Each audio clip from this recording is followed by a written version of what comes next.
बेशक फौजी जीवन आसान नहीं होता है, लेकिन एक शिक्षक जीवन भी कहाँ आसान होता है।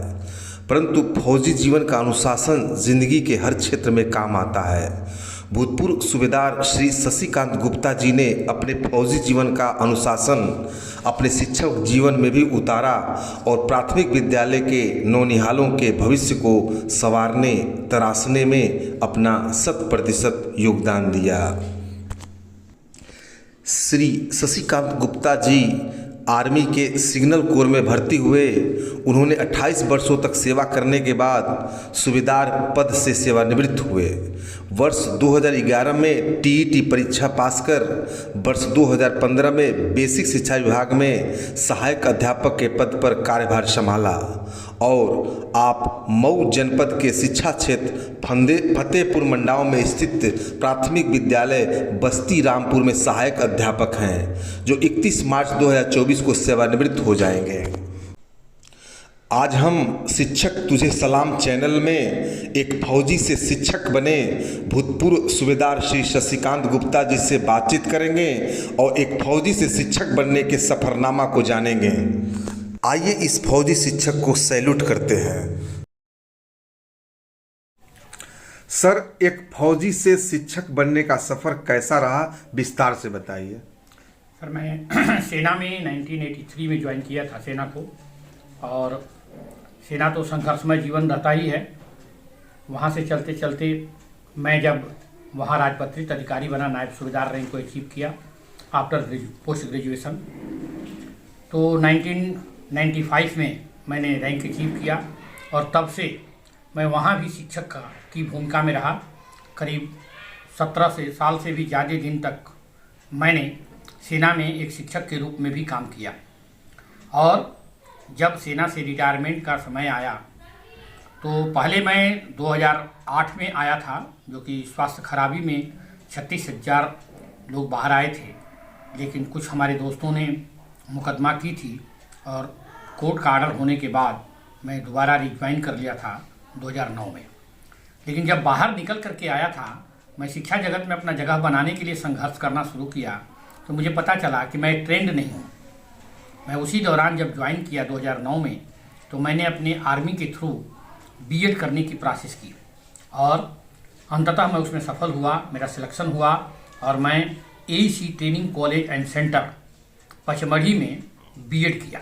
बीएड की परीक्षा देने के बाद 2011 जून महीने में डिस्चार्ज डील के लिए मैं रवाना हुआ और 1 जुलाई से 2011 में जब दोबारा मैं सेवानिवृत्त हुआ तो मैं पूर्ण मनोयोग से शिक्षक बनने के लिए तैयार था।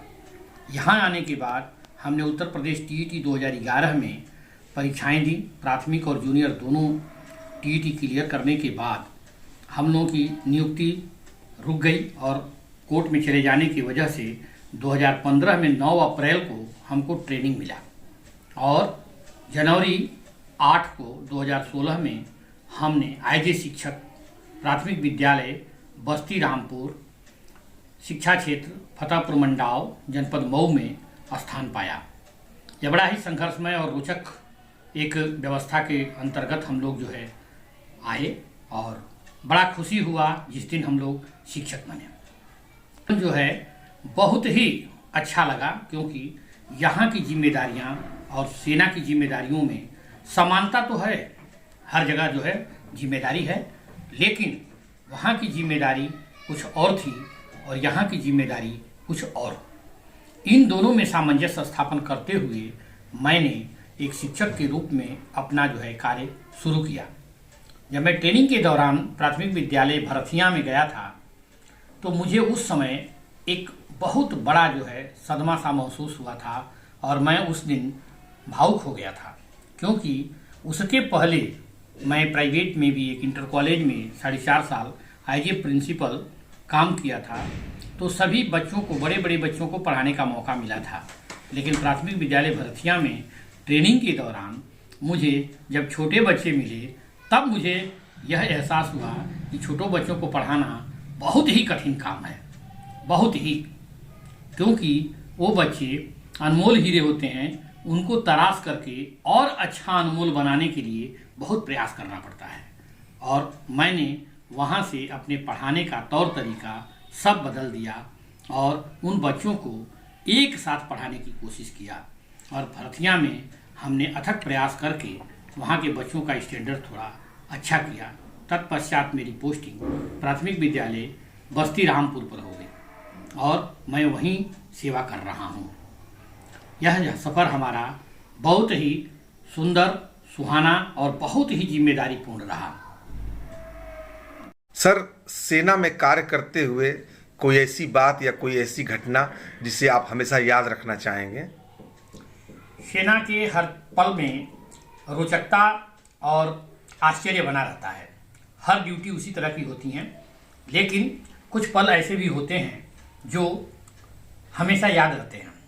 हालांकि हर यूनिट, हर मोमेंट और हर समय की यादें बरकरार रहती हैं, लेकिन कुछ पल ऐसे होते हैं जो विशेष तौर पर होते हैं। जैसे हमने शांति सेना श्रीलंका के अंदर काम किया और उसमें एक बार हम ऑपरेशन में घिर गए थे। हम लोगों के ऊपर फायरिंग भी आई थी और बहुत मुश्किल से मैं कानवाई उस टाइम कम्युनिकेशन दे रहा था और अपनी टुकड़ी को निकाल करके बाहर ले जाने में सफल हुए थे। हमने कम्युनिकेशन को डायरेक्ट अपने कमांडर से लिया था और तब जाकर के हमको सारी सुविधाएं मुहैया हुई थी।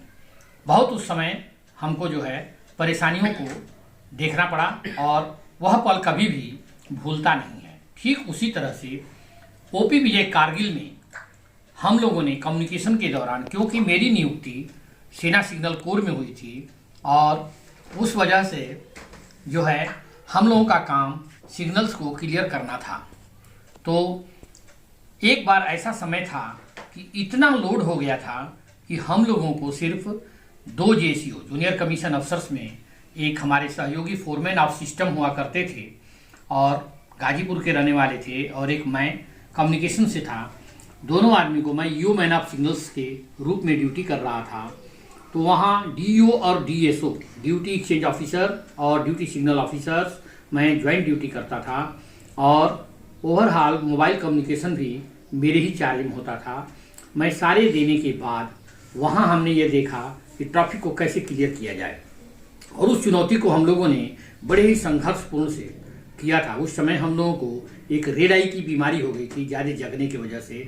वो एक पल है जो कि नहीं भूलता। उसके बाद मैं ऑन प्रमोशन अहमदाबाद आया और उस टाइम संसद पर बम कांड होने के कारण गतिविधि हमारे पड़ोसी देश से बड़ी ही दुर्गम हो गई थी। लग रहा था अब लड़ाई हो जाएगी, तब लड़ाई हो जाएगी, लेकिन उस मोमेंट में और उसमें भी हमने बड़े धैर्य से काम किया और मैं एडवांस कम्युनिकेशन को लीड किया और उसमें जो है बहुत ही सारी चीज़ें हमको सीखने का मौका मिला। और शुरू में जब मैं नया सिपाही बन करके यूनिट में गया था, तब उस टाइम जो है कि चाइना के साथ गतिविधि खराब थी। मैं मेंचुका पोस्ट पर जाकर के कम्युनिकेशन दिया था जो कि अरुणाचल प्रदेश में है और वहाँ का भी स्मरण कभी भूलता नहीं है। इस तरह की घटनाओं से पूरा जीवन हमारा गुजरता रहा है। सर, बेसिक शिक्षा विभाग में कार्य करते हुए कोई ऐसी घटना या कोई ऐसी बात जिसे आप हमेशा याद रखना चाहेंगे, बताइए।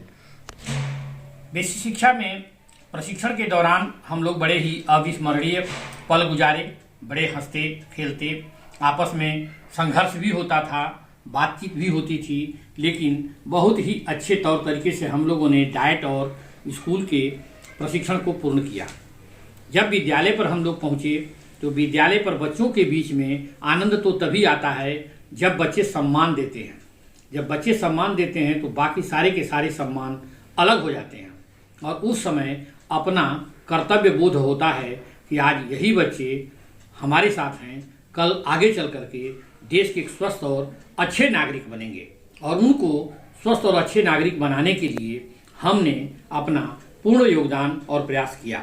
आज बच्चे बाहर मिलते हैं और खुशी होती है विद्यालय की अपेक्षा।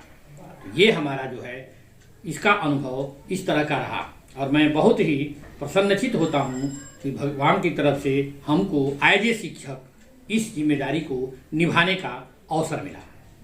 सर, एक फौजी जीवन और एक शिक्षक जीवन में क्या अंतर महसूस किए हैं?